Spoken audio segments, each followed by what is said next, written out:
तो दोस्तों बेशक मार्केट में बहुत सी कंपनियां आई और चली गईं और वक्त के साथ कंपनियों की परफॉर्मेंस भी बदलती रहती है। पर वक्त किसी के लिए रुकता नहीं है।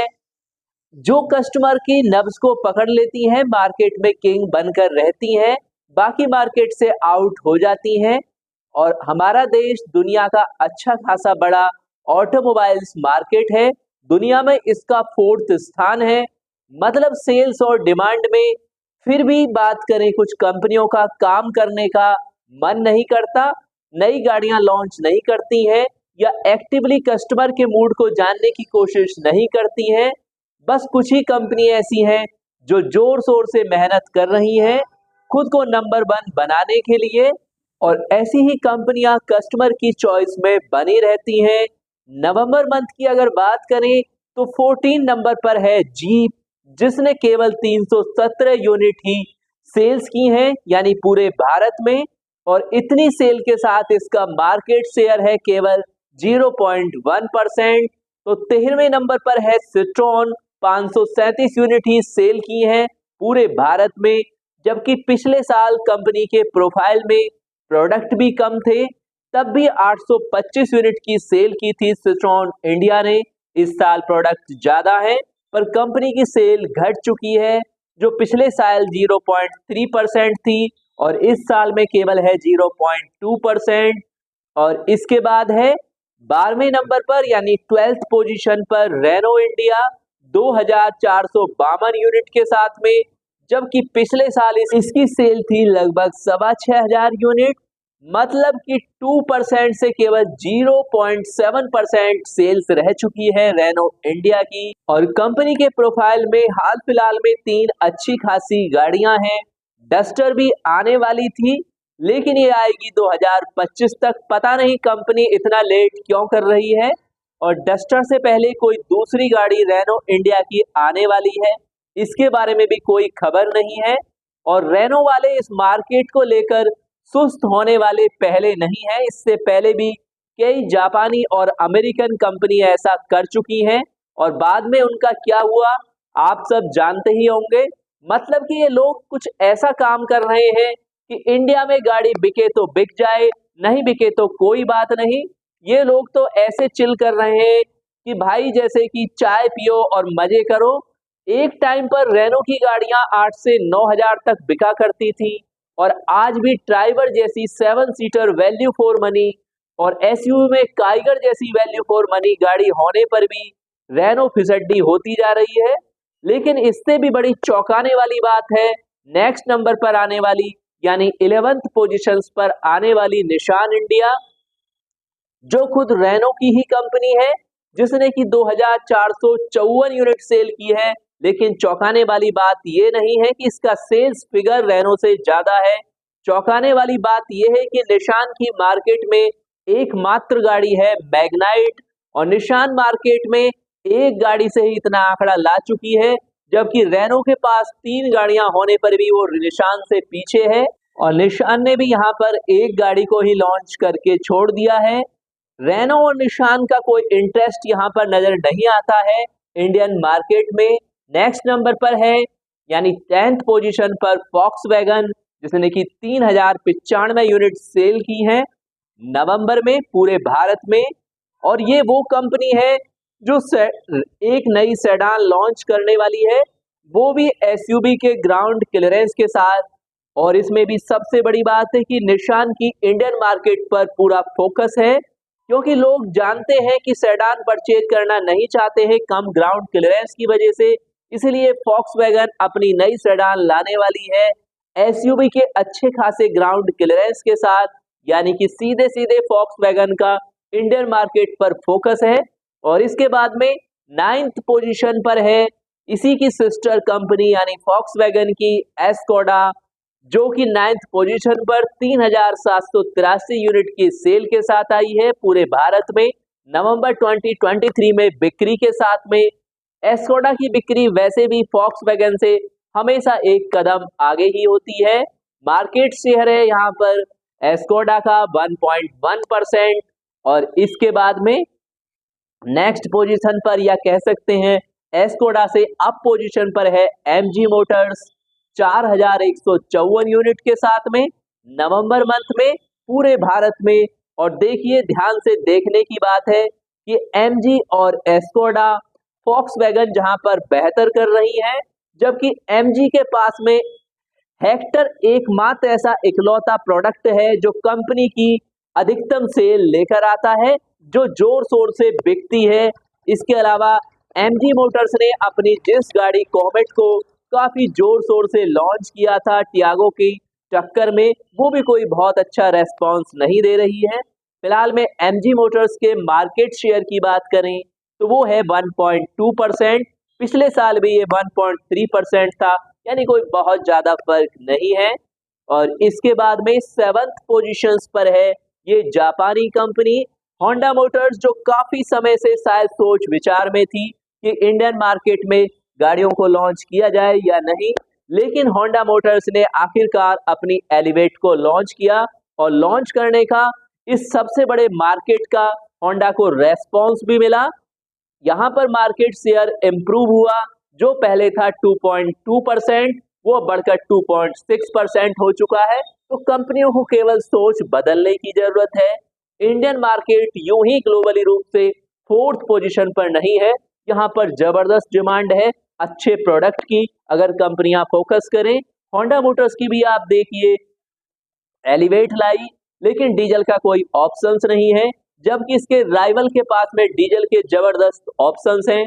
और शायद यहाँ पर एलिवेट अगर डीजल ऑप्शंस में होती तो ये आंकड़ा जो 8,730 है 10,000 को भी पार कर गया होता एलिवेट के बलबूते ही। और केवल एलिवेट ही नहीं, होंडा मोटर्स की काफी तगड़ी गाड़ियां हैं, चाहे वो सिटी है, लेकिन उसमें भी डीजल का कोई विकल्प नहीं है। और अगर शायद इनमें डीजल के विकल्प होते तो बिक्री का आंकड़ा होंडा मोटर्स का कुछ और ही होता।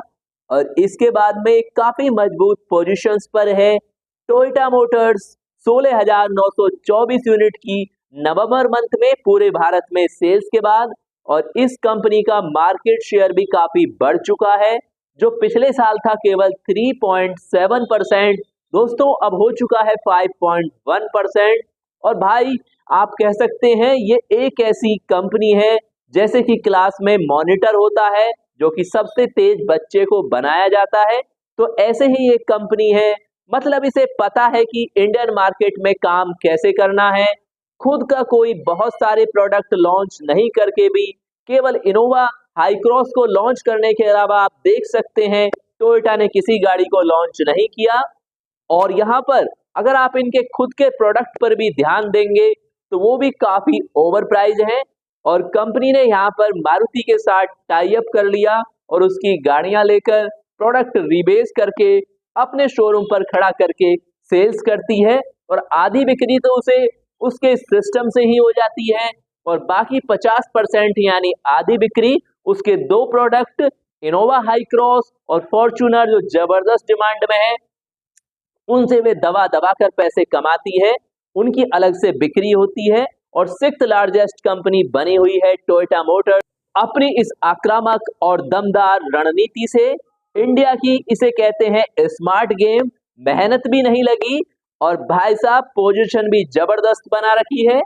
और इसके बाद 5th पोजीशन पर आई है किया मोटर्स 22,672 यूनिट सेल की हैं पूरे भारत में नवंबर 2023 में। और किया वालों ने भी जबरदस्त रणनीति बना रखी है, अपनी गाड़ियों के नए नए फेसलिफ्ट लाकर मार्केट में तगड़ा हाइप बना रखा है। और अभी हाल में ही सेल्टोस के दमदार फेसलिफ्ट को लॉन्च किया गया काफी शानदार चेंजेस के बाद, और इसके बाद में इसकी बिक्री भी काफी इंप्रूव हुई। और सोनेट का भी फेसलिफ्ट 14 दिसंबर को किया मोटर्स लाने वाली है। नेचुरली इससे भी कंपनी की बिक्री ग्रोथ होने वाली है। और किया मोटर्स का फिलहाल मार्केट शेयर है 6.8%, जो पिछले साल था 7.5%। तो 4th पोजीशन पर है महिंद्रा मोटर्स 39,981 यूनिट की सेल करके पूरे भारत में नवंबर मंथ में। और महिंद्रा इस बार का सबसे बड़ा आप खिलाड़ी कह सकते हैं। महिंद्रा की बिक्री काफी जबरदस्त हुई है और इसका कारण है महिंद्रा की सप्लाई का इंप्रूव होना। क्योंकि महिंद्रा मोटर्स की गाड़ियों की डिमांड तो बहुत जबरदस्त है, इनके वेटिंग पीरियड लेकिन बहुत ज्यादा है। बहुत सारी पॉपुलर गाड़ियों पर तो 8 से 10 और 12 महीनों तक का वेटिंग है, लेकिन पिछले मंथ में महिंद्रा की सप्लाई चेन बेटर होने से बिक्री काफी ज्यादा हुई है। 9.4% थी जो सेम पीरियड में बैक ईयर में, वो पहुंच गई है छलांग लगाकर 11.9%, यानी मार्केट शेयर 2.6% जबरदस्त ग्रोथ किया है। और इन टॉप 14 गाड़ियों में सबसे बड़ा खिलाड़ी यहाँ पर महिंद्रा मोटर्स ही है, और थर्ड पोजीशन पर है हमेशा की तरह टाटा मोटर्स। 46,070 यूनिट को सेल किया है पूरे भारत में नवंबर 2023 में। महिंद्रा से अगर आप देखते हैं तो कोई बहुत बड़ा डिफरेंस नहीं है, लगभग 6-7 हजार गाड़ियों का ही डिफरेंस आता है।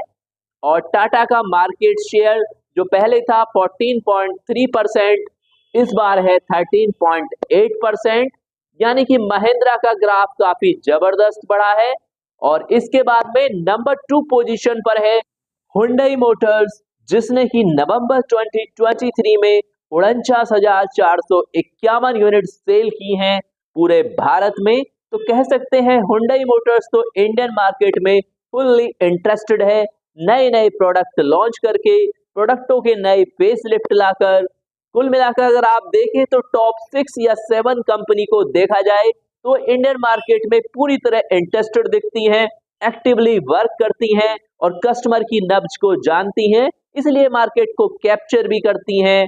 और अब बात है सबसे ज्यादा गाड़ियां सेल करने वाली नंबर 1 कंपनी हमेशा की तरह मारुति सुजुकी, जिसने की 1,34,158 यूनिट की सेल की। सेल्स फिगर आप काफी अच्छा मान सकते हैं अगर आप नंबर 2 या 3 से कंपेयर करते हैं। लेकिन अगर आप देखते हैं यहाँ पर मार्केट शेयर, तो ये सचमुच में चौंकाने वाला है, क्योंकि इतनी गाड़ी बेचने के बाद भी मारुति का मार्केट शेयर घटा है।